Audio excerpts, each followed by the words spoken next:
자, 전 시간에 돈을 빌려줬겠다. 근데 인플레가 심해지면 은행은 손해 보려고 안 보려고요? 어떤 식으로 안 보려고 할 겁니다. 그래서 애초에 변동금리 같은 경우는 나중에 인플레가 심해지면 그때 가서 올리면 돼요. 근데 고정금리는 그때 가서 올릴 수가 있어 없어요? 없기 때문에 인플레가 심해지면 그때 가서 올릴 수 없죠. 우리가 아예 처음부터 빌려줄 때 예상되는 인플레가 있다면 반영시켜서 빌려줍니다. 그렇기 때문에 시장에 가서 은행 가서 고정금리가 비싸요. 처음에 초기 변동금리가 비싸요. 그럼 뭐가 비싸다고요? 고정금리가 비쌉니다. 이렇게 이번에는 원금이자를 갚아 나가는 방식을 좀 알아볼게요. 84페이지 보겠습니다. 84페이지. 자, 맨 위쪽에 보면 자금의 상환 방식이다 해갖고 여기 볼게요.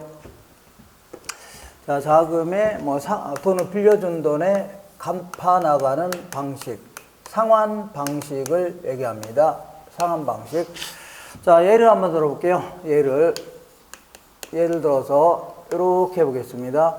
일단은 원금이라는 게 뭐냐면 애초에 빌려준 돈을 원금 해줍니다. 원금은 10,000원이래요. 10,000원. 이렇게 은행에서 10,000원 빌리기는 그렇지만 어쨌거나 간편하기 위해서 10,000원. 그 다음에 만기라는 게 뭐냐면 만기에는 10,000원을요 뭐 한꺼번에 갚든 쪼개서 갚든 어쨌거나 마지막 1원까지도 갚기로 약속한 기간 요거를 만기해 줍니다. 만기는 4년 동안 갚으랍니다. 4년 동안에 거쳐서 갚으래요. 그 다음에 이자율을 금리해 줍니다. 이자율은 10%랍니다. 이때 주의할 거는 10% 하면 말이 없으면 연이자를 얘기합니다. 연간이자. 은행에서 거기 5% 적혀 있다는 얘기죠. 이건 연 5% 주겠다는 얘기입니다. 예, 그래서 월로 따진다면 12개월로 나눠야 돼요. 나눠야 됩니다. 그래서 이걸 이자율은 연 몇 프로라고요? 10%. 그 다음에 요거는요 고정금리를 가정해 볼게요. 고정금리. 왜냐하면 자, 이 변동금리로 했다가는 그 이자가 계속 변해 안 변해요? 변할 수 있기 때문에 고정금리를 가정해 볼게요. 그리고 요거는 1월 1일 날 빌려줄 테니까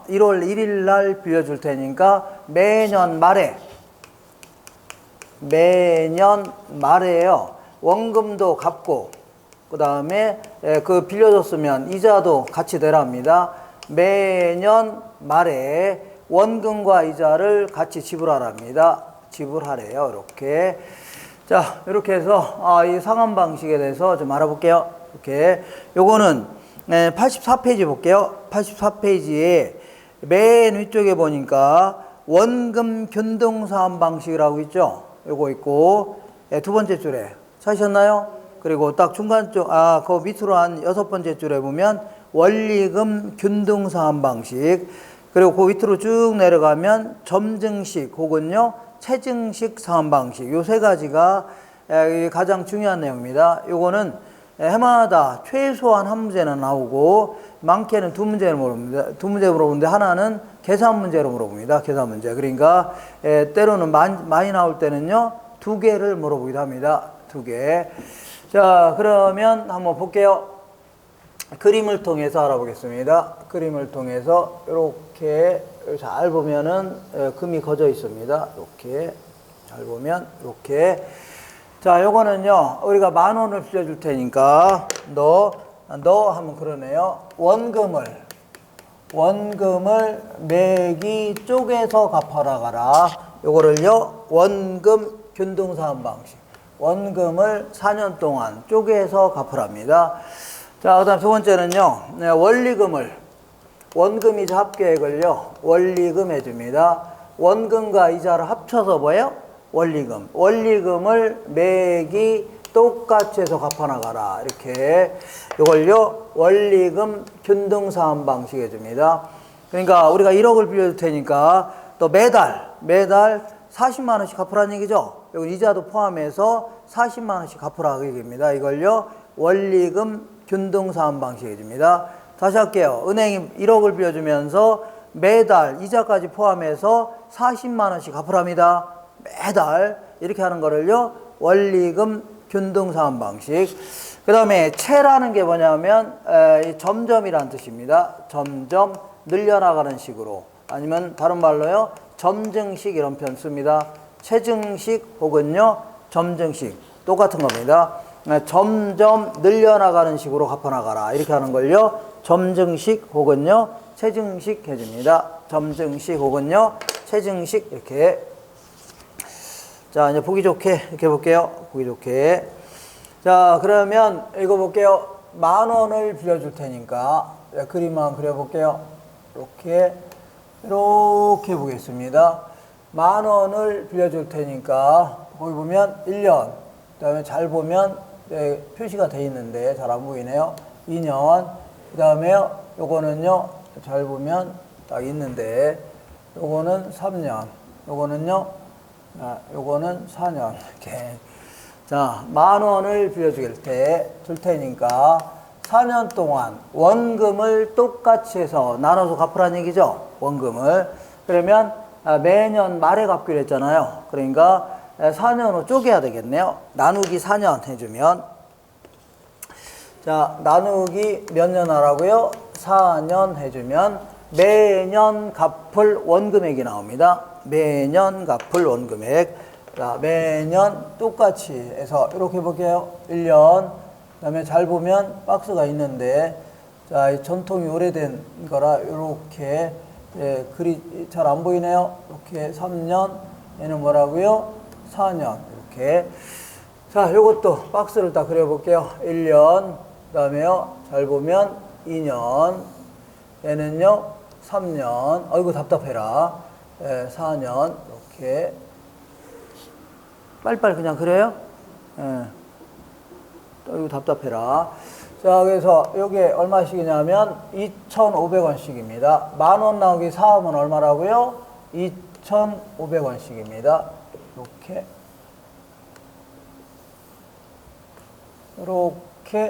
이렇게 갚아나가라.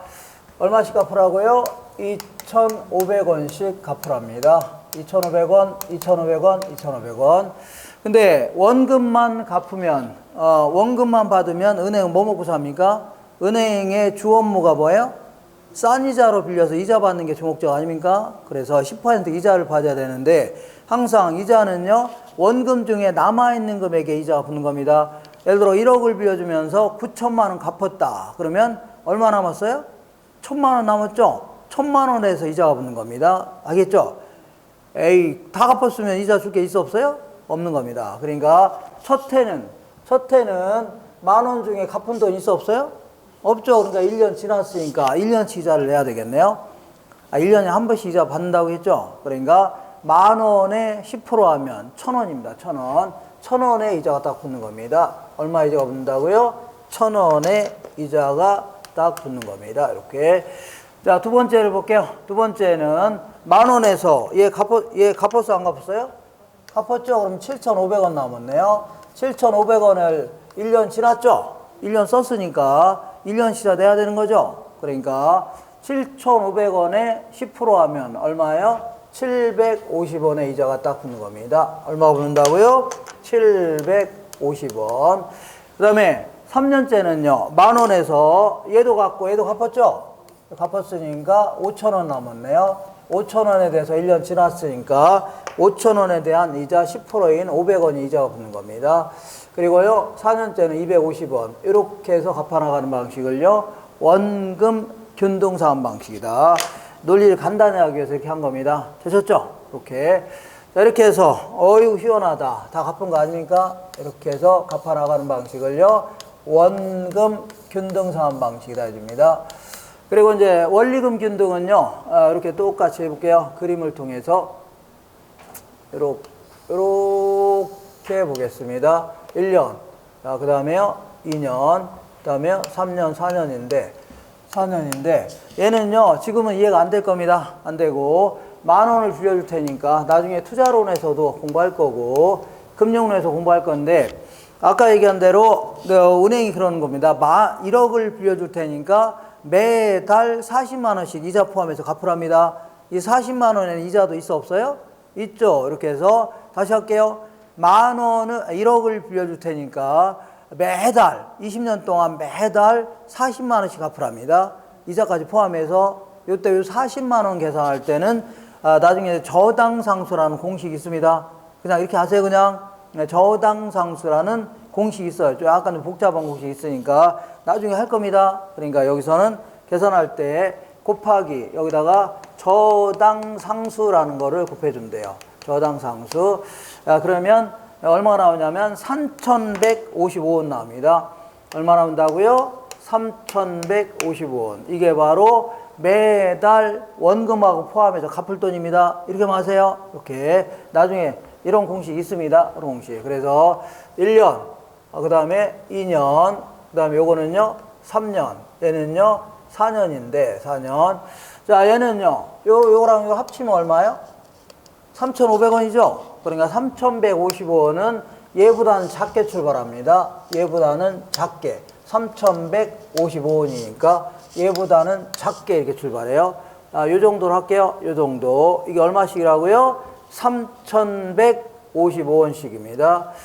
자, 요 3,155원에는 원금도 있고 이자도 있어 없어요? 있다는 얘기죠. 그래서 이렇게 보겠습니다. 여기 옆으로 갈 때는 아주 매끄럽게 잘 그려집니다. 이렇게 약간 좀 삐딱삐딱한데 자, 여기 이제 얼마씩이라고요? 3,155원인데 여기에는 원금도 있고 이자도 있어 없어요? 있습니다. 그러면 굳이 원금과 이자로 쪼개 보겠습니다. 첫 해는 갚은 돈 있어 없어요? 10,000원에서 갚은 돈 하나도 없죠? 10,000원에서 1년 썼으니까 1년치 이자가 얼마예요? 10%라고 했죠? 그러니까 10,000원에 10% 하면 얼마예요? 1,000원에 이자가 붙는 거고 1,000원. 그리고 항상 여기서 이자 뺀 나머지가 원금 상환이 되는 겁니다. 여기서 이자 뺀 나머지가 얼마라고요? 원금 상환액 2,155원이 되겠네요. 자, 두 번째는요. 10,000원에서 얘 갚았어 안 갚았어요? 갚았죠?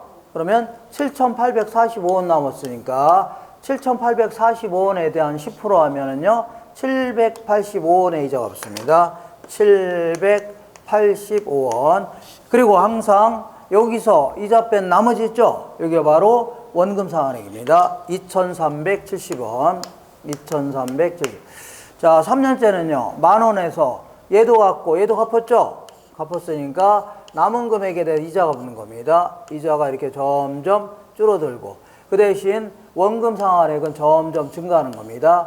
이자가 줄어든 만큼 원금이 증가하는 이런 형태입니다. 이자가 줄어든 만큼 이런 식으로 갚아나가도록 하는 거를요 원리금 균등상환 방식이 줍니다. 되셨죠? 그러니까 1억을 빌려주면서 20년 동안 40만 원씩 원금이자 합쳐서 40만 원씩 내랍니다. 그럼 초창기 때는 갚은 돈이 없으니까 이자가 굉장히 많습니다. 원금 갚는 건 얼마 안 되고. 근데 만기로 갈수록 원금은 많이 갚았겠죠? 이자는 줄어들고 그 대신 원금은 증가하는 이런 형태로 갚아 나가는 겁니다. 되셨죠? 이걸 뭐라고요? 원리금 균등상환 방식입니다. 원리금 균등. 요거 나중에 공부할 거니까 이런 식으로 갚아 나가는 거구나 하시면 됩니다. 이번에는 체증식 혹은요 점증식 알아보겠습니다. 체증식 혹은요 점증식 똑같은 얘기입니다. 이렇게 보겠습니다. 자, 1년, 2년, 3년, 4년인데 4년 동안 얘는 10,000원을 빌려줄 테니까 어떤 법칙성에 따라 빌려주는 게 아니라 얘는요 10,000원을 빌려줄 테니까 차입자하고 대출자가 약속하는 겁니다. 약속을 어떻게 하냐면 너 첫 해는요 잠깐요 그때는 1년 미리 밑줄을 딱 그어볼게요. 3년, 4년. 자, 첫 해는 원금 중에 300원만 갚으랍니다. 300원. 자, 두 번째는요 1,000원을 갚으랍니다. 1,000원. 이렇게 약속하는 겁니다. 원래는요 비례적으로 증가하는 식인데 여기서는 계산의 편의상 그냥 1,000원. 세 번째는요 원금 중에 3,700원을 갚으랍니다. 3,700원. 마지막 해는요 나머지 남아있는 5,000원 다 갚으랍니다. 5,000원을 다 갚아라. 이렇게. 그러면 이자를 한번 붙여보겠습니다. 이자는 첫 해는 갚은 돈이 있어 없어요? 없죠. 10,000원을 1년 동안 썼으니까 1년치 이자 내야 될 거 아닙니까? 6개월 썼으면 6개월 치자 내야 되죠. 근데 1년 썼으니까 1년 치자 내야 되겠네요. 1년 치자는 얼마예요? 1,000원의 이자가 붙는 겁니다. 첫 해. 자, 두 번째는요. 두 번째는 10,000원에서 300원 갚았으니까 9,700원 남았네요. 9,700원에 대해서 1년 지났으니까 970원의 이자가 붙는 겁니다. 970원. 3년째는요. 10,000원에서 얘도 갚고 얘도 갚았다는 얘기죠. 그러니까 이자는 이제 점점 줄어드는 겁니다. 이자는 이제 점점 줄어들고, 자, 그 대신 얘는 약속대로, 얘는 이자가 줄어든 만큼 늘어나는 거고, 얘는요, 약속대로 원금은 늘어나가는 식으로 갚는 겁니다. 원금은 늘려나가는 식으로 이렇게 갚아나가는 이러한 방식을요, 이거를 체증식 혹은요, 점증식 해줍니다. 그래서 이제 요게 이제 머릿속에 나와 있어야 돼요. 나와 있어야 되는, 머릿속에 들어가 있어야 됩니다. 맨 먼저 기억할 것은, 대출 초기에 원금을 가장 많이 갚는 게 어떤 거예요? 원금 균등. 가장 적게 갚는 게요?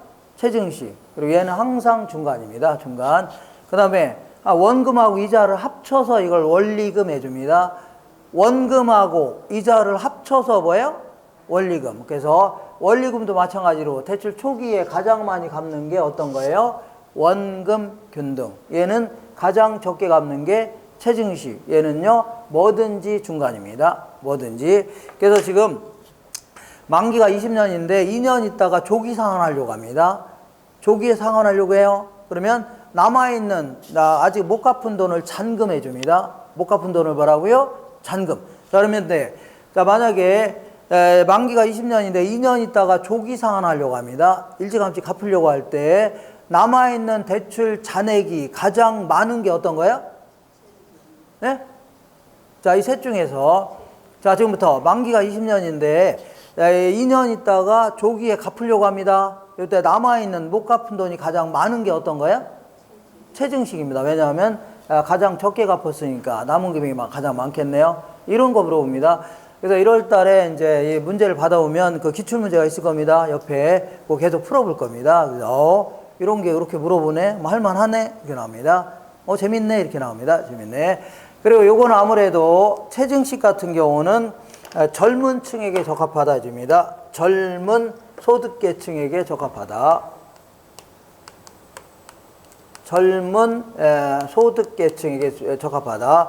왜냐하면 만기가 30년이라면 처음에는, 자, 이 말단일 때는 돈 많이 벌어요? 못 벌어요?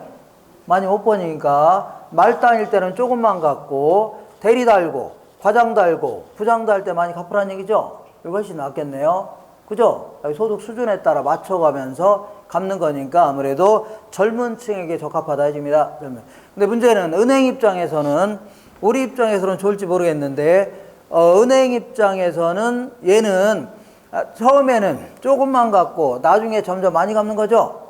그죠? 그러면 만기가 30년인데 20년이 지났음에도 불구하고 아직도 남아있는 금액이 많을까요? 적을까요? 많을 수 있는 거죠. 뭐 그때 가서 반드시 대리 과장 달하라는 법이 있나요?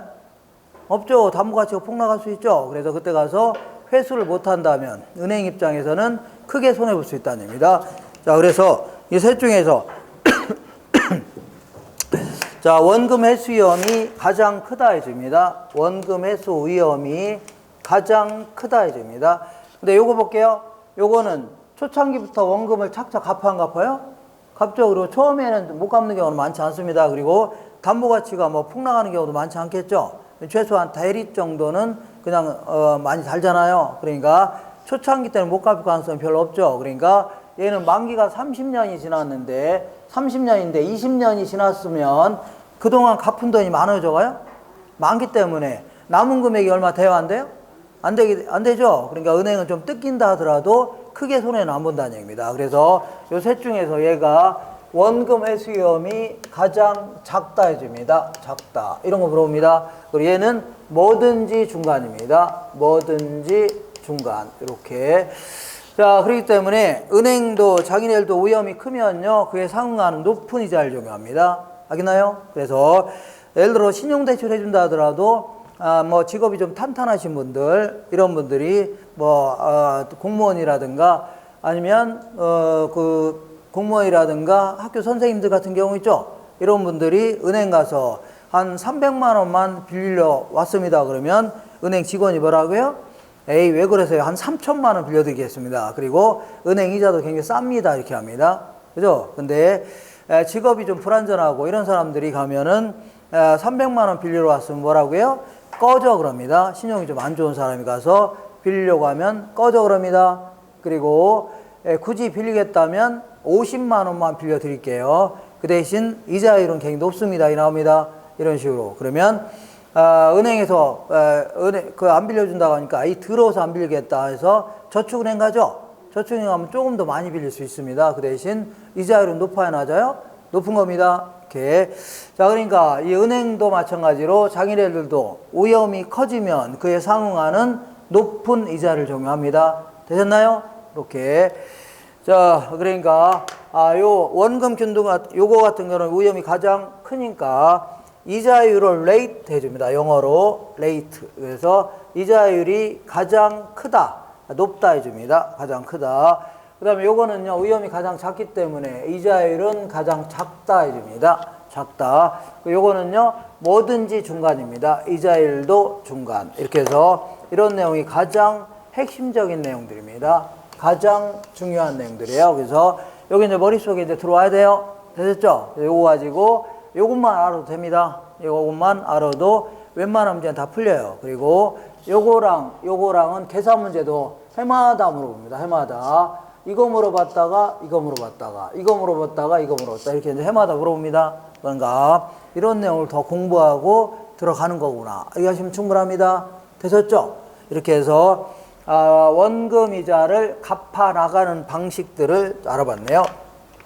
자, 이런 거 외에도 이제 이거 잡다한 방식이 있는데, 예를 들어 우리가 1억을 빌려줄 테니까 5년 있다가 5년 동안 이자만 갚다가 만기에 1억 한꺼번에 갚아라 할 수 있는 거죠. 이런 것들도 있는데, 그런 것들은 거의 안 물어보고 요 셋 중에, 그리고 정부에서 지원해주는 저당들, 나중에 이제 이따가 이제 금융공사 이런 데서 공급하는 것들은 전부 다 이런 형태로 빌려줍니다. 되셨죠? 그런 형태 세 가지를 잘 응용해 가면서, 자, 이 내용을 좀 문제를 많이 풀어보시고, 그 다음에 이런 것들은 계산 문제도 나옵니다. 두 가지는 계산 문제도 풀어보시고, 이렇게 하면 되는 겁니다. 뭐 문제가 있나요? 없죠? 그래서 자, 이렇게 해서 지금 계속 부채금융과 관련돼서 원금 이자를 갚아 나가는 방식들을 살펴봤습니다. 자, 이번에는 대출 채권의 유동화 제도에 대한 거에 대해서 알아볼게요. 유동화 제도. 오른쪽에 85페이지에 있을 겁니다.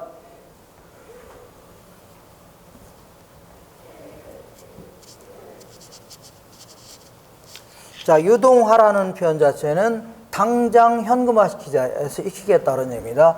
유동성이 강한 현금으로 바꿔치기 하는 거를요, 유동화 시킨다 해줍니다. 유동화.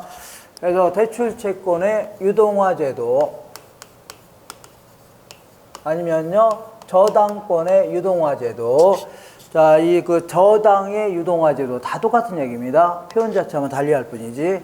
자, 요거는요, 장래 받을 채권을 팔아서 바로 현금화 시키자 그런 얘기입니다. 이걸요, 유동화 시킨다 해줍니다. 예컨대 어떤 신한은행이 딱 있습니다. 이렇게 볼게요. 자, 신한은행이 어떤 지역이 신도시가 딱 들어온다고 하길래 신한은행에 지점을 딱 입점시켰습니다. 신한은행. 자, 어떤 지점, 동탄이면 동탄 지점, 신도시가 들어온다고 하길래, 자, 지점을 입점시켰는데 100억을 예금받아서 아파트를 구입하려는 사람들을 아파트 소비자 해줄게요. 소비자들한테 이제 돈을 빌려줬다고 치자, 자금을. 그러면 두 가지 권리가 생깁니다. 돈을 빌려줬으니까 당연히 원금 이자를 받을 권리가 있어 없어요? 있다는 얘기입니다. 원금도 빌렸으니까 받을 권리가 있고, 이자도 받을 권리가 있죠. 그래서 이걸 합쳐서 원리금 수취권 해줄게요. 원리금 수취권. 요거는 요 사람에 대한 권리입니다. 이 사람에 대해서만 청구할 수 있는 거기 때문에 우리 민법에 따르면 이걸 채권 해줍니다. 뭘 한다고요? 채권. 그리고 만약에 이 사람이 돈 못 갚는다, 못 갚으면 담보로 잡은 부동산이 있어 없어요? 요거 팔아서 우선 회수할 수 있는 권리를 저당권 해줍니다. 근데 요 저당권은요, 누구한테도 대항할 수 있는 겁니다. 물건에 대한 권리이기 때문에 얘는요, 물권 해줍니다. 무슨 권리라고요?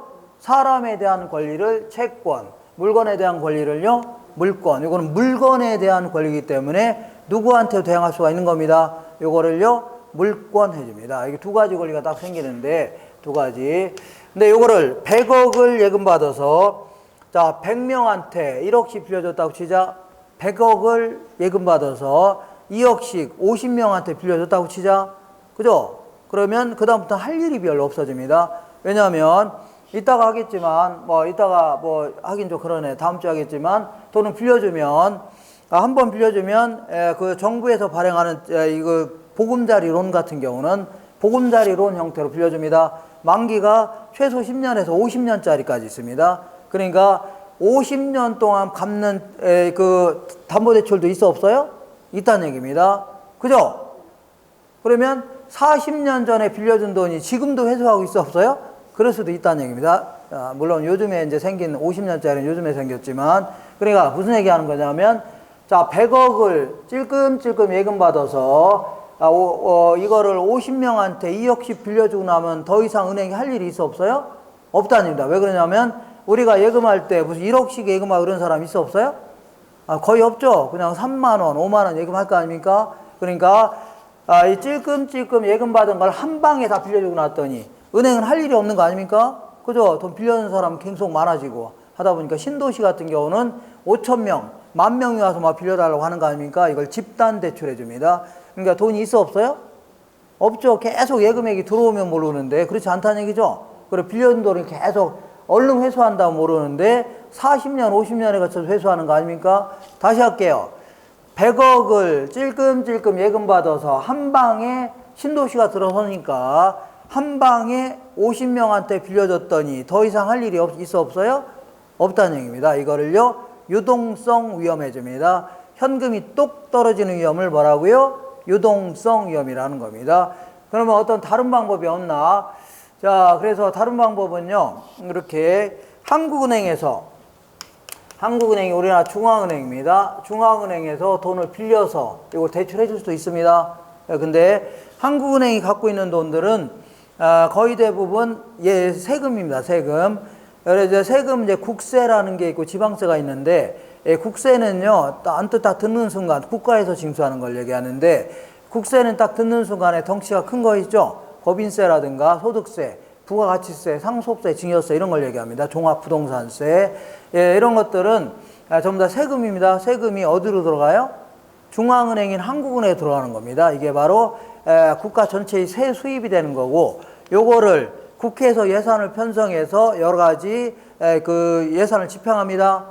알겠나요? 근데 예산을 집행하는데 아파트 구입하는 사람한테 다 빌려주게 내면 다른 용도로 쓸 게 있어 없어요? 노인 복지도 써야 되고, 아니면 그 국방을 위해서 써야 되고, 쓸 게 많아요, 저거요? 무지하게 많은데, 이걸 아파트 담보대출로 인해서 다 빌려주면 돼요, 안 돼요? 안 되죠. 그러니까 이것도 한계가 있는 겁니다. 여기서 빌릴 수 있는 돈도 한계가 있고, 그 다음에 옆에 이제 국민은행이 딱 있길래, 국민은행에서 돈을 살짝 빌려서 대출해 줄 수도 있습니다. 그러면 국민은행도 이 돈을 빌려줄 때 그냥 빌려줘요? 대가를 받으려고요? 대가 받으려고 할 거 아닙니까? 이걸 콜금리 해줍니다. 무슨 금리라고요? 콜금리. 왜 콜금리냐면 이걸, 얘네들은 신한은행 지점장하고 국민은행 지점장이 알아요, 몰라요? 알 거 아닙니까? 같은 은행권에 있으니까. 그러니까 전화해갖고, 저 돈이 급하니까 한 10억만 땡겨줘 할 수 있는 거죠? 이렇게 해서 전화해갖고 돈을 빌리는 형태라 이거를요, 콜금리 해줍니다. 근데 이것도 마찬가지로 지들 마음대로 정하면 안 되고 중앙은행에서 다 은행 금리도 정해줍니다. 근데 문제는 신한은행에 돈이 없으면 국민은행도 돈이 있어 없어요? 애들도 다 담보를 해줬을 거 아닙니까? 그죠? 그러니까 이것도 한계가 있습니다. 그래서 다른 방법이 없나 한번 살펴볼게요. 다른 방법. 그래서 여기가 뭐가 있냐면, 투자자는 투자자인데 우리나라에서는 이렇게 볼게요. 이렇게 보겠습니다. 투자자는 투자자인데, 기관 성격으로 투자하는 자를요, 기관 투자자 해줍니다. 우리 주식 투자 하시는 분들은 증권시장에 가면 투자자를 크게 세 가지 형태로 구분합니다. 먼저 이제 이 기관의 성격으로 투자하는 자, 그리고 우리 같은 개인 투자자, 그리고 외국인 투자자 이렇게 구분합니다. 이때 이제 기관 투자자는 수많은 사람도 돈을 긁어 모아서 투자를 업으로 하는 기관 있죠? 기관에 의해서 투자하는 겁니다. 다시 할게요. 많은 사람들로부터 돈을 긁어 모아서 그 돈 가지고 투자를 업으로 하는 기관 있죠? 이런 기관에 의해서 투자하는 자를요, 기관 투자자입니다. 자, 아무래도 주로 이제 주식에 주로 많이 투자하는데 아무래도 막대한 자금을 가지고 막대한 자본력, 정보력 가지고 투자하니까 증거시장을 뒤흔들 수 있는 그러한 집단이 될 수 있는데 가장 대표적인 게 어디냐면 생명보험사입니다. 생명보험사를 줄여서 생보사 해줄게요. 생보사. 우리 생명보험사, 우리 삼성생명 이런 데 있어 없어요? 있죠. 얘네들은 우리들한테 보험료 받아요, 안 받아요? 보험료 받아갖고 이거를 금고에다 썩혀놓은 다음에 나중에 보험금으로 나가는 게 아닙니다. 그러니까 보험료를 이렇게 받아서 수없이 많은 사람한테 돈을 이제 보험료 받은 다음에 요걸 주로 이제 이 돈 가지고 주식에 투자합니다. 어디에 투자한다고요? 주식에 투자해서 거기서 돈을 불립니다. 불린 다음에 나중에 불나거나 아니면 사람이 돌아가시고 하면 그때 보험금 형태로 돌려주는 겁니다. 이런 형태를요, 생명보험사, 줄여서 생보사 해줍니다. 그리고 우리 이제 삼성 자산운용이라든가 아니면 한화투자증권 이런 데 있어 없어요? 이런 거라든가 아니면 키움증권 이런 데 있어 없어요? 있죠. 한국투자신탁 이런 데를 투자신탁사다, 줄여서 투신사 해줍니다. 얘네들도 우리 같은 사람한테 돈을 긁어 모아야 안 모아요? 모은 다음에 이 돈 가지고 주로 주식에 투자합니다. 그래서 돈을 불린 다음에 주가가 많이 또 좋아지면은요, 배당을 많이 해줍니다. 투자자들한테 돈을 많이 돌려주죠. 근데 주가가 떨어지면요, 잘못하면 한 푼도 못 받을 수도 모릅니다. 이런 형태를 뭐라고 하냐면 투자신탁사, 줄여서 뭐라고요? 투신사 해줍니다. 우리가 연금 내는 거, 국민연금에다 연금 내는 거 있죠? 이걸 긁어 모은 돈을 연금 펀드, 줄여서 그냥 연기금 해줍니다. 얘들도 마찬가지로 이거를 그냥 금고에 썩혀놓고 있는 게 아니라 주로 주식에 많이 투자합니다. 주로 이제 홈플러스라든가 여러 가지 삼성생명 이런 데 막 투자합니다. 제일모직 이런 데 막 투자해요. 그래서 주식에 투자해서 거기서 돈을 불린 다음에 연금 형태로 지불하는 겁니다. 되셨죠? 그리고 이런 거 외에도 종합금융사라고 해서 종금사, 얘네들도 돈을 긁어 모아서 주로 그 주식에 주로 많이 투자합니다. 근데 얘네들은 이제 돈을 긁어 모아서 이런 걸 기관 투자자 이렇게 합니다. 얘네들은 주로 이제 주식에 투자하는 게 일반적이지만 무조건 주식에 투자하라 이런 법은 없습니다. 돈 될 만한 건 다 투자할 수 있어요. 예컨대 무슨 뭐 달러라든가 엔화 이런 데 투자할 수 있는 거고, 그리고 또한 금이라든가 은 이러한 실물 자산 이런 거 투자할 수 있는 거고, 때로는요 부동산에 투자할 수 있는 겁니다. 어쨌거나 돈 될 만한 거 다 투자할 수 있어요. 어떤 경우는요 영화 만드는 데 투자할 수도 있는 겁니다. 그래서 이걸 영화 펀드 해줍니다. 뭘 한다고요? 영화 펀드. 그래서 영화가 대박 났다. 영화가 뭐라고요? 대박 나면 들어온 돈이 많아요, 적어요? 많으면 투자할 때 많이 돌려줍니다. 영화가 쪽박 났다. 그러면 돌릴 돈 있어 없어요? 없다는 얘기입니다. 그래서 이제 인터넷 들어가시면 그 유튜브 같은 데 들어가면 이 펀드를 조성해서 영화를 만들어 갖고 대박난 영화들 있죠. 이런 거 쫙 이게 얘기합니다. 국제시장 이런 거 있죠. 1000만 관객을 동원했던 엄청난 대박났던 영화입니다. 자, 이 부러진 화살이라든가 과속 스캔들, 7번 방의 선물 이런 거 있죠. 그리고 이병헌이 나왔던 영화, 이 광해라는 영화 있습니다. 왕이 바뀌는 거 있죠. 이런 것들, 이런 게 전부 다 펀드를 조성해서 만든 영화 중에 대박났던 영화입니다. 다시 할게요. 이런 걸 기관 투자자 했는데 얘네들은 돈을 긁어 모아서 주식에 투자하는 게 일반적이지만 반드시 주식에 투자하라는 법은 없죠. 다른 데도 얼마나 투자할 수 있는 겁니다. 그래서 아마 그러면 이렇게 해보자. 자, 이 돈을 빌려주면 뭐가 생겼다고요? 원리금, 수취권, 저당권 생겼는데 요거를 얘들한테 팔아보자. 이 권리를, 돈 받을 권리를 팔아보자. 자, 그러면 얘들이 만약에 사준다면 돈이 들어와 안 들어와요? 돈이 들어오겠죠? 그러면 이 돈 가지고 또 다른 소비자한테 또 빌려주는 겁니다. 또 이렇게 빌려주면 뭐가 생겨요? 원리금, 수취권, 저당권 생겨죠? 그럼 이거를 얘들이 사준다면 또 파는 겁니다. 그럼 또 돈 들어와 안 들어와? 들어오죠? 그럼 이 권리를 또 빌려주는 겁니다. 아파트 구입한 사람들한테. 그러면 또 뭐가 생겨요? 원리금, 수취권, 저당권 생기죠? 그러면 이 권리를 또 파는 겁니다. 그럼 또 돈 들어와 안 들어와? 들어오죠? 이 돈 가지고 또 빌려주는 겁니다. 그럼 뭐가 생겨요? 원리금, 수취권, 저당권 생기죠? 그러면 이걸 또 파는 겁니다. 이쯤에서 말려야 되는데 그만하세요 하세요. 이런 식으로 하게 되면 아까 100억 가지고 수많은 5천 명 이상 빌려줄 수 있다는 얘기죠. 이런 거를요 대출 채권의 유동화 제도 해줍니다. 그러니까 한번 빌려주고 나면 40년 30년 묶여있는 채권 아닙니까? 한번 100억 빌려주고 나면 30년 40년간 받을 돈이죠. 한참 있다 받을 돈 아닙니까? 이거를 그 돈 받을 걸 바로 팔아치우는 겁니다. 팔아치우면 바로 돈 들어와 안 들어와? 그러면 이걸 또 빌려주는 겁니다.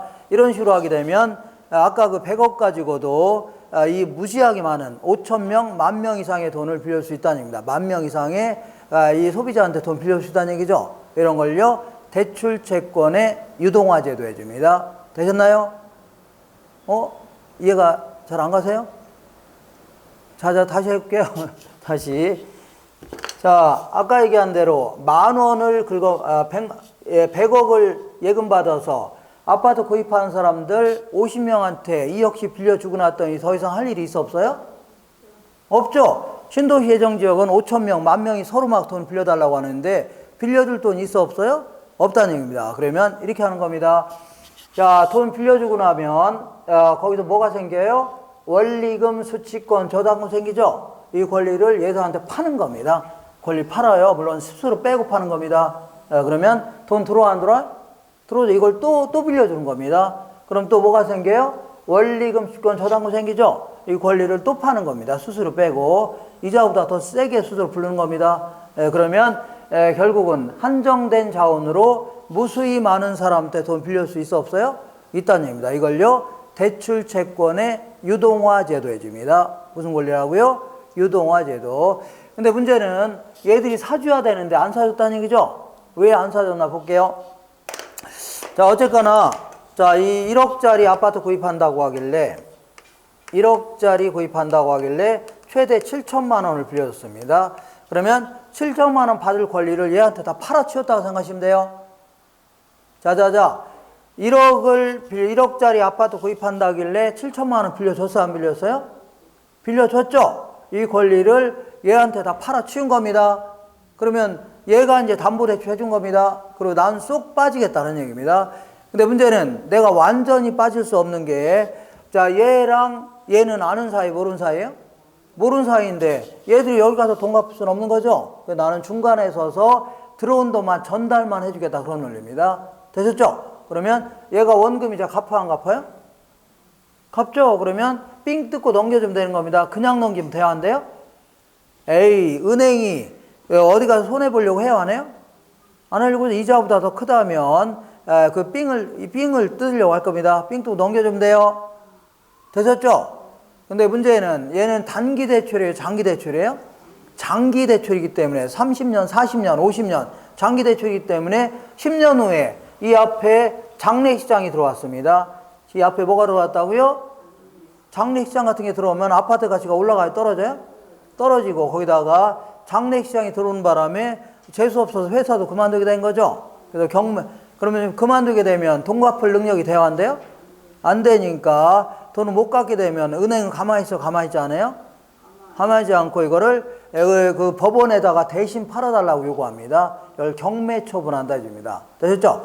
그래서 경매처분에서 팔린 금액이 3천만 원이라고 치자. 그러면 얼마 들어왔다고요? 이것저것 다 빼고 나서 3천만 원 들어왔다고 치자. 그럼 3천만 원 들어왔어, 안 들어왔어요? 들어오면 누가 담보대출 해준 거라고요? 얘가 해준 거죠? 그럼 3천만 원 넘겨주면 돼요. 그럼 얘는 원래 7천만 원 받아야 되는데 3천만 원밖에 못 받으니까 이런 거 하려고 안 하려고요? 뭐하러 합니까? 얘네들은 주식 투자하는 게 조업이지. 은행도 아니죠? 은행이를 대신해 주는 거 아닙니까? 거기다 삥까지 뜯기는 거 아닙니까? 이런 거 하려고 안 하려고요? 안 하려고 합니다. 자, 그래서 이런 것들은 이 제도는 실패했습니다. 어떻게 하다고요? 실패했고, 이런 건 실패입니다. 자, 그래서 이제 지금부터 하는 것들은 IMF에서 벗어나기 위해서 나온, 그때 나온 제도들입니다. 자, 97년 1월달부터 한보철강이 무너졌습니다. 그 당시에만 하더라도 기업들 간의 거래는 다 외상거래였습니다. 지금도 상당히 외상거래가 많지만 A는 B한테 외상으로 팔죠? 그러면 외상값 받을 게 있네요. 근데 B가 그러는 겁니다. 자, 너 뭐 믿고 외상으로 파냐 했더니, 자, 이 어음을 써주겠답니다. 뭘 써주겠다고요? 어음이라는 것은 돈을 나중에 주겠다는 일종의 유가증권인데, 자기도 나중에 회수를 못하면 돈을 못 갚기도 합니다. 예, 그래서 이걸 연쇄부도라고 하는데, 자기도 누구한테 돈 받아서 뭐 갚아줘야 되는데 자기도 못 받기도 한다는 얘기죠. 형사처벌하기도 아주 애매합니다. 자, B는 또 C한테 외상으로 팔은 다음에 그 어음을 받았겠네요. 이렇게. 그 다음에 C는 이제 대기업한테 외상으로 파는 겁니다. 그럼 외상값 받을 게 있어 없어요?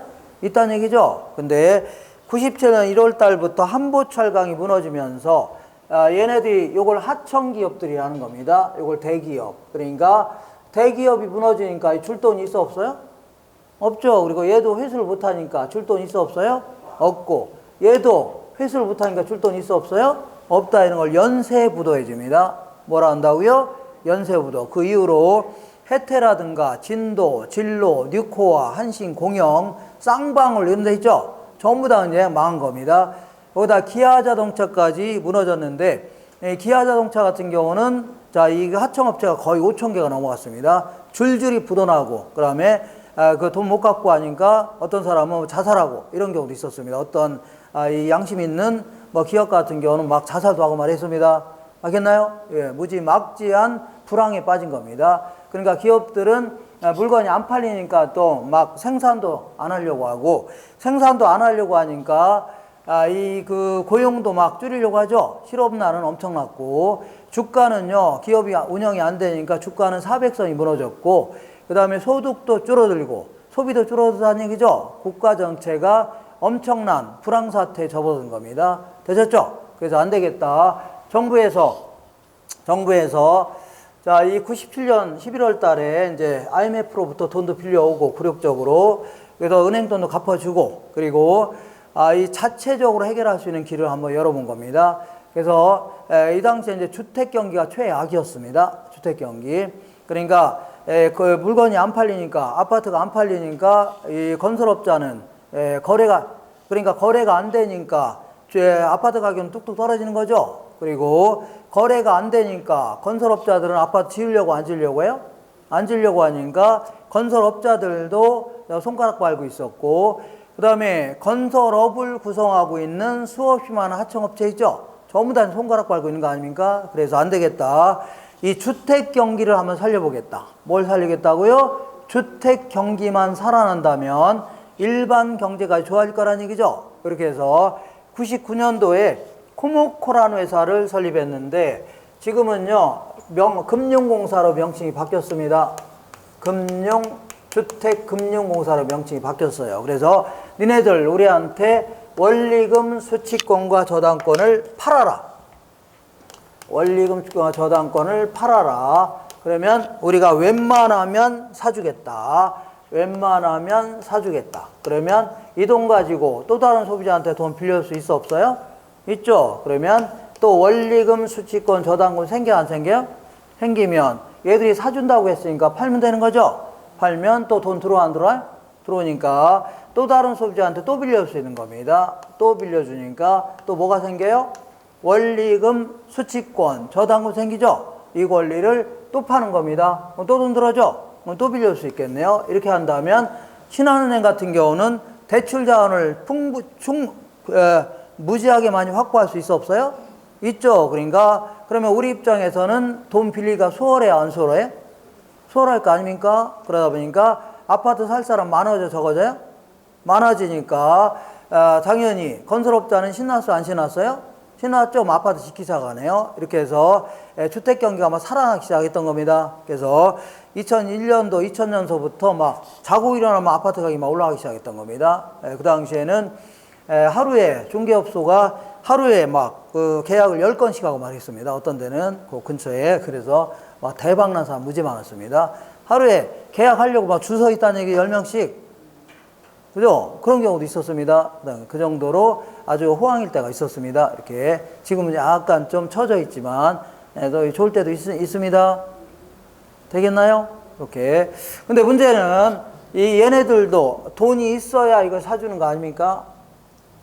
에이, 얘들도 이제 돈이 있어야 이거 사주는 거죠? 맨날 세금 갖다 할 수는 없는 거 아닙니까? 그래서 구입한 원리금 수취권과 저당권을 그대로 파는 게 아니라 요걸 가공해 갖고 유가증권인 채권의 형태로 팔았는데 요거를요 모기지라는 것은 담보대출액을 얘기합니다. 담보대출금 요걸 기초로 해서 담보대출금을 기초로 해서 기초를 백 해줍니다. 모기지 백 요걸 담보로 혹은 기초로 한 이 증권을요 시큐리티스 해줍니다. 그래서 이걸 MBS 해줍니다.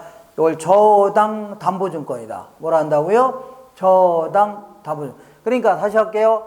구입한 원리금 수취권과 저당권을 그대로 파는 게 아니라 이걸 가공해 갖고 유가증권의 형태로 팔았다는 얘기죠. 그래서 이거를요 저당 담보증권 해줍니다. 근데 얘는요 지급 보증해 주겠다 나온 겁니다. 뭘 하겠다고요? 지급 보증해 주겠다. 나중에 회수를 못하면 갚아주겠다 그런 얘기입니다. 회수 못하면. 자 볼게요. 그러면 결국 신한은행이 납니다. 이 구조 자체를 정확히 알고 있어야 돼요. 신한은행이 누구라고요? 난데 내가 얘한테 돈을 빌려주니까 1억짜리 구입한다고 7천만 원 빌려줬죠? 맞죠? 그러면 7천만 원 받을 권리를 다 누가 갖고 있다고요? 얘가 갖고 있다고 생각하시면 돼요. 에이, 그 증권에 실어서 권리 다 파는 겁니다. 그러니까 7천만 원 받을 권리 누가 갖고 있다고요? 기관 투자가 갖고 있는 겁니다. 그리고 난 쏙 빠지겠다는 얘기인데 내가 완전히 빠질 수 없는 게 이 사람과 이 사람 아는 사이 모르는 사이예요? 모르는 사이고 이 사람과 이 사람은 더더욱 모르는 사람이죠. 난 중간에 서서 들어온 돈만 전달해 주는 겁니다. 그러면 얘가 이자 갚아 안 갚아요? 원리금? 이자 갚으면 삥을 그냥 넘겨요? 삥을 뜨고도 넘겨야 돼요? 아, 이 돈 받을 걸 다 팔아치웠으니까 자기도 남는 게 있어야 될 거 아닙니까? 그러니까 삥을 뜯고 넘기는 겁니다. 그리고 얘들도 결국은요, 삥을 뜯은 상태에서 MBS 금리를 정합니다. 결국은 삥 뜯고 넘긴 꼴이 되는 겁니다. 되셨죠? 오케이. 근데 문제는 얘는 단기 대출이에요? 장기 대출이에요? 장기 대출이기 때문에 10년 지나서 지금 7천만 원 빌려줬으면 7천만 원 받을 권리를 누가 갖고 있다고요? 얘가 갖고 있는데 나중에 경매로 들어갔습니다. 장래시장 들어온 바람에 경매로 들어가서 3천만 원 회수했다고 치자. 그럼 삥 뜯고 넘겨주면 되죠? 넘겨주려고 했더니 지급 보증해 주겠다고 했죠? 그러니까 3천만 원 들어왔지만 얘한테 얼마 줘야 돼요? 7천 다 줘야 됩니다. 그럼 얘가 손해할 게 있어 없어요? 없다는 얘기입니다. 그래서 이거를 사주기 시작했던 겁니다. 이렇게. 결국은요, 기관 투자자가 갖고 있었던 돈들이 이 그 주택시장으로 빨려 들어가면서 대한민국에서 IMF를 극복하는데 가장 큰 이 역할을 했던 게 이 제도입니다. 그래서 애초에 이렇게 돈을 빌려주는 시장, 요걸 뭐라고 하냐면 1차 저당 시장 이렇게 합니다. 그리고 대출 채권이 유통되는 시장을요 2차 저당 시장 해갖고 이 구조 자체를 물어보기도 합니다. 되셨죠? 자, 잠깐 읽어볼게요. 85페이지 아래에서 10번째 줄 볼게요. 자, 85페이지의 아래에서 10번째 줄. 그림은 좀 이상하게 그렸는데 무시해도 돼요. 요것만 좀 하시면 돼요. 자, 1번 볼게요. 1차 저당 시장. 저당 대부, 지금 대부, 대출, 융자 똑같은 얘기입니다. 저당 대부를 원하는 수요자와 저당 대부를 제공하는 금융기관으로 이루어진 시장이다. 저당 대부를 원하는 수요자와 저당 대부를 제공하는 금융기관 사이에 이루어진 시장을 무슨 시장이라고요? 1차 저당 시장이 됩니다. 그리고 요거는 1차 시장의 대출자라고 해서 1차 저당 대출자 이런 표현도 씁니다. 1차 저당 대출자. 얘는요 2차 시장의 대출자라고 해서 2차 저당 대출자 이런 표현도 씁니다. 그래서 두 번째 볼게요. 저 대출자들은요. 얘네들은 자, 얘한테 돈 빌려주면 뭐가 생겨요? 원리금, 수취권, 저당금 생기죠? 이걸 무조건 팔아야 되나요? 아니, 얘들은 원리금, 수취권과 저당금을 무조건 팔아는 얘기는 아니죠? 대출자원이 부족할 때 팔아는 얘기지 무조건 팔아는 얘기 아닙니다. 그냥 갖고 있으면 이자 생겨요, 안 생겨요? 이자 수입을 목적으로 갖고 있을 수 있는 겁니다. 자, 2번 볼게요. 대출자들은요, 저당을 자신들의 자산 포트폴리오의 일부로 보유하기도 하고, 자산 포트폴리오라는 것은 자산 집합의 일부로 보유하기도 하고, 돈의 여유가 없으면, 대출자원의 여유가 없으면 2차 저당 시장에 팔기도 한다는 얘기죠. 그런 얘기입니다. 그러니까 무조건 구입한 원리금, 수권과 저당을 팔아라는 얘기는 아닙니다. 대출자원의 여유가 없을 때 팔아라는 얘기입니다. 그 밑에 볼게요. 2차 저당 시장. 저당 대출관과 다른 기관의 투자자들 사이에 저당 대출관과 다른 기관의 투자자들 사이에 구성되는 시장을 말하는데 이 시장이 저당의 유동화에 결정적 역할을 한 시장입니다. 저당의 유동화에 결정적 역할. 그리고 2차 저당 시장은요. 차입자하고 직접적인 관계가 있어 없어요? 없습니다. 자, 얘들과 얘는 직접적인 관계가 있어 없어요? 없는 겁니다. 얘는 여기다 빌렸으니까 여기서 빌렸으니까 여기다 돈 갚기만 하면 되는 거예요. 못 갚으면 알아서 지들이 할 것이고 이렇게 직접적 관계는 없습니다. 한 장 넘겨보겠습니다. 넘겨보시면 유동화의 활성화 조건은요. 이렇게 볼게요. 자, 만약에 이렇게 볼게요. 신한은행이 애초에 빌려주는 금리가 5%라고 치자. 5%인데 얘가 이자 갚아요, 안 갚아요? 갚으면 그냥 넘겨요? 삥을 뜯고 넘겨야 돼요? 삥 뜯고 넘겨야 될 거 아닙니까? 한 0.3% 정도 이렇게 떼고 넘깁니다. 예를 들어서. 그리고 얘들도 결국은 삥을 뜯은 상태에서 금리를 정하기 때문에 한 0.2% 정도 떼고서 금리를 정합니다. 알겠죠? 그러니까 얘도 삥 뜯은 상태에 넘기는 겁니다. 그럼 얘가 실제 먹는 이자는 얼마라고요? 4.5% 정도 되겠네요. 이런 식으로 해서 담보대출 이자율이 MBS의 금리보다는 높아야 돼요. 높아야 중간에 빼쓰는 돈이 생길 거 아닙니까? 이해가 되겠나요? 이렇게. 그래서 저당의 활성화의 조건은요. 요건은 1차 저당 시장의 금리가 2차 시장의 금리보다는 높아야 됩니다. 1차 시장의 금리가 2차 시장의 금리보다는 높아야 되죠. 그래야지 중간에 빼쓰는 돈이 생깁니다. 그리고 결국은요, 여기에 이제 기관 투자자 입장에서는 기대 수익률인데, 우리 전 시간에 공부한 것처럼 기대 수익률보다는 뭐가 커야 돼요? 요구 수익률보다 커야 됩니다.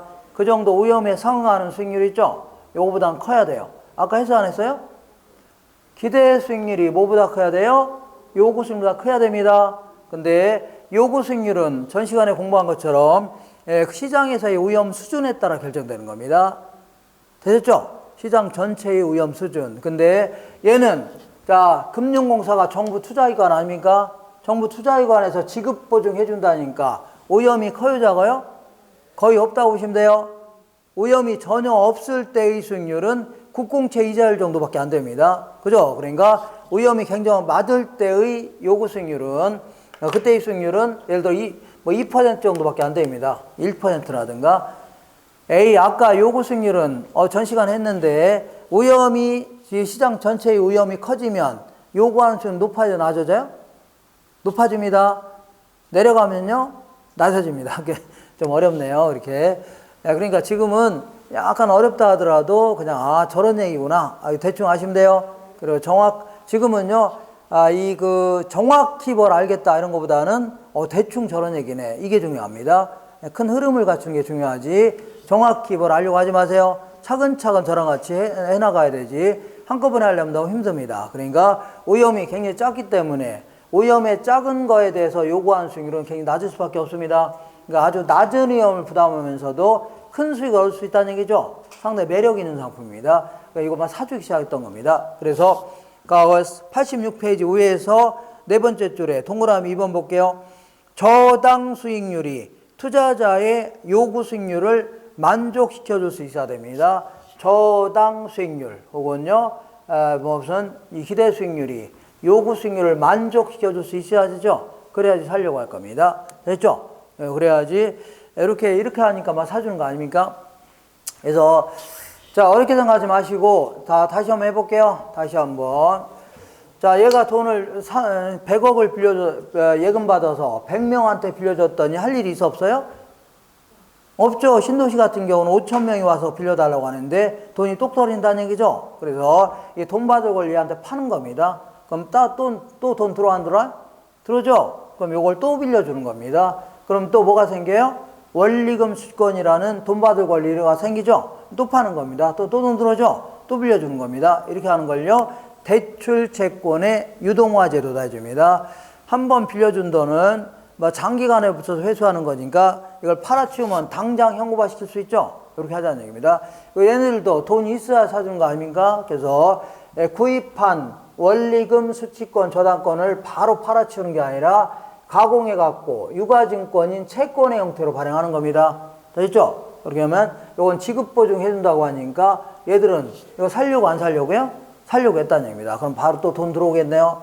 결국은요, 기관 투자자가 갖고 있었던 돈들이 주택시장으로 빨려 들어가면서 대한민국이 IMF에서 벗어나는데 일조를 했던 제도 있죠? 이게 바로 MBS 제도입니다. 이게 금융론에서는 가장 좀 어려운 내용입니다. 그리고 나중에 요걸 기초로 해서 MBS의 종류 같은 것도 좀 공부해야 되고, 우리나라에서는요, 주로 이제 금융공사가 이제 공급하는 자금을요, 보금자리론 해줍니다. 이런 것도 좀 알고 계시고, 이렇게 하셔야 돼요.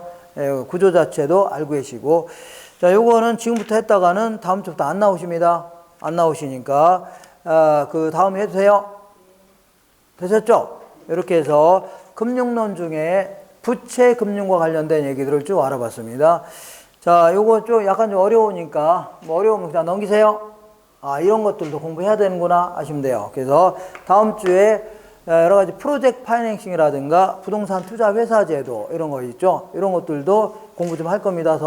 그리고서 감정 평가론 이것도 공부할 겁니다. 일부를. 자, 오늘은 요 정도만 하시고 다음 주에 뵙는 걸 하겠습니다. 고생하셨습니다. 이상입니다.